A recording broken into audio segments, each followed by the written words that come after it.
இஸ்ரேலரோடு கடவுளின் உடன்படிக்கை. கடவுள் இஸ்ரேலரை செங்கடல் வழியாய் நடத்தின பின்பு அவர்களை வனாந்தர வழியாய் சீனாய் மலைக்கு நேராய் வழி நடத்தினார். இந்த மலையில் தான் ஆண்டவர் மோசேக்கு எரிகிற முட்செடியில் காட்சி அளித்தார். மலையின் அடிவாரத்தில் மக்கள் தங்களுடைய கூடாரத்தை போட்டனர். நீங்கள் எனக்கு கீழ்ப்படிந்து நான் கொடுக்கும் என் கட்டளைகளுக்கு செவி கொடுத்தால் நீங்கள் எனக்கு குரு ராஜ்யமும் தூய இனமாயும் இருப்பீர்கள் என்று கடவுள் மோசேயிடம் இஸ்ரேலரோடும் சொன்னார். கடவுள் இஸ்ரேலர்களை சந்திக்கும்படி 3 நாட்கள் அவர்கள் தங்களை ஆயத்தப்படுத்தின பின்பு கடவுள் சீனாய் மலையில் இறங்கினார். அப்பொழுது இடி, மின்னல், புகை மற்றும் எக்கால சத்தம் உண்டாயிற்று. பின்பு மோசே மலையின் மேல் ஏறி போனான். பின்பு கடவுள் மக்களோடு உடன்படிக்கை செய்து அவர் சொன்னது, நான் யெகோவா, எகிப்தின் அடிமைத்தனத்திலிருந்து உங்களை விடுதலையாக்கின கடவுள். என்னை அல்லாமல் வேறு கடவுள்களை வணங்க வேண்டாம். நான் யெகோவா. என்னை அல்லாமல் வேறு கடவுள்களை உங்களுக்கு உண்டாக்கவும் அதை வணங்கவும் வேண்டாம். ஓய்வு நாளை பரிசுத்தமாய் ஆசரிக்கவும் அவர்களுடைய வேலைகளை மற்ற 6 நாட்களில் செய்யவும் கட்டளையிட்டார். ஓய்வு நாளில் ஓய்ந்திருக்கவும் கடவுளை நினைவு கூறவும் வேண்டும் என்று சொன்னார். தாய்க்கும் தந்தைக்கும் கீழ்ப்படி, விபச்சாரம் செய்யாதே, திருடாதே, பொய் சொல்லாதே, மற்றவனுடைய மனைவியாவது வீட்டையாவது அவனுக்கு சொந்தமான எந்த பொருளையும் விரும்பாதே. பின்பு கடவுள் 2 கற்பலைகளில் 10 கட்டளைகளை எழுதி மோசேயிடம் கொடுத்தார். மேலும் பல விதிமுறைகளையும் கடவுள் அவர்களுக்கு கொடுத்தார். இவைகளை அவர்கள் கை கொண்டு கீழ்ப்படிந்தால் அவர்களை ஆசீர்வதிப்பதாகவும் இல்லையெனில் அவர்களை தண்டிப்பதாகவும் அவருக்கு வாக்கு பண்ணினார்.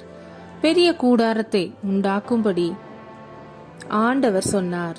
அதை எப்படி செய்ய வேண்டும் என்று அவர்களுக்கு சொன்னார். அந்த கூடாரத்தை 2 பகுதிகளாக பிரிக்கவும் அதில் ஒன்றில் கடவுள் வாசம் பண்ணவும் அங்கே பெரிய குரு மட்டுமே போக முடியும் என்பதையும் சொன்னார்.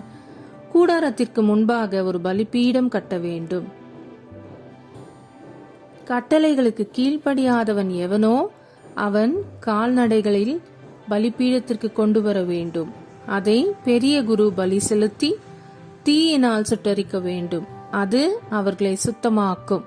கடவுள் மக்களின் பாவங்களை நினையாதிருக்க இப்படி செய்யும்படி சொன்னார். கடவுள் மோசேயின் சகோதரரான ஆரோனின் சந்ததியை அவருக்கு குருவாயிருக்கும்படி தெரிந்து கொண்டார். கடவுள் ஒருவரையே வணங்கவும் அவருடைய மக்களாய் இருக்கவும் கடவுள் மக்களுக்கு தந்த எல்லா கட்டளைகள்படி செய்யவும் அவர்கள் ஒப்புக்கொண்டனர். வெகு நாட்கள் மோசே சீனாய் மலையில் கடவுளோடு பேசிக் கொண்டிருந்ததினால் மக்கள் அவன் திரும்பி வர காத்திருந்து சோர்ந்து போய் தங்களுடைய நகைகளை ஆரோனிடத்தில் கொடுத்து அவர்கள் ஆராதிக்கும்படி ஒரு சிலையை உண்டாக்கும்படி கேட்டுக்கொண்டனர். இப்படி கடவுளுக்கு எதிராக பாவம் செய்தனர். ஆரோன் தங்கத்திலான ஒரு கன்றுக்குட்டியை செய்தான். அதை மக்கள் எல்லோரும் வணங்கி அதற்கு பலி செலுத்தினர். அவர்களுடைய செய்கையினால் கடவுள் மிகவும் கோபமடைந்து அவர்களை அழிக்கும்படி நினைத்தார். ஆனால் மோசே மக்களை அழிக்காதபடிக்கு கடவுளிடத்தில் ஜெபித்தான். அவனுடைய ஜெபத்தை கேட்டு கடவுள் அவர்களை அழிக்கவில்லை. மோசே சீனாய் மலையிலிருந்து கடவுள் கற்பலைகளை எழுதி கொடுத்த 10 கட்டளைகளை கையில் எடுத்துக்கொண்டு இறங்கி வரும்போது அந்த சிலையை பார்த்து மிகவும் கோபமடைந்து உடைத்து போட்டான். பின்பு மோசே அந்த சிலையை உடைத்து அதன் பொடிகளை நீரில் வீசினான். அதனால் மக்கள் கடவுள் அவர்களை தண்டித்தார் என்றும் பல மக்கள் இறந்து போயினார்கள் என்றும் நம்பினார்கள். மோசே தான் உடைத்த கற்பலகைகள் போன்று மறுபடியும் செய்து 10 கற்பனைகளை எழுதும்படி மலையின் மேல் ஏறி போனான். அங்கே கடவுள் மக்களை மன்னிக்கும்படி ஜெபித்தான். கடவுள் அவனுடைய ஜெபத்தை கேட்டு அவர்களை மன்னித்தார். பின்பு 10 கட்டளைகளுடன் மலையிலிருந்து கீழே வந்தான். அதன் பிறகு சீனாய் மலையிலிருந்து வாக்களிக்கப்பட்ட நாட்டிற்கு நேராய் கடவுள் இஸ்ரேலரை நடத்தினார்.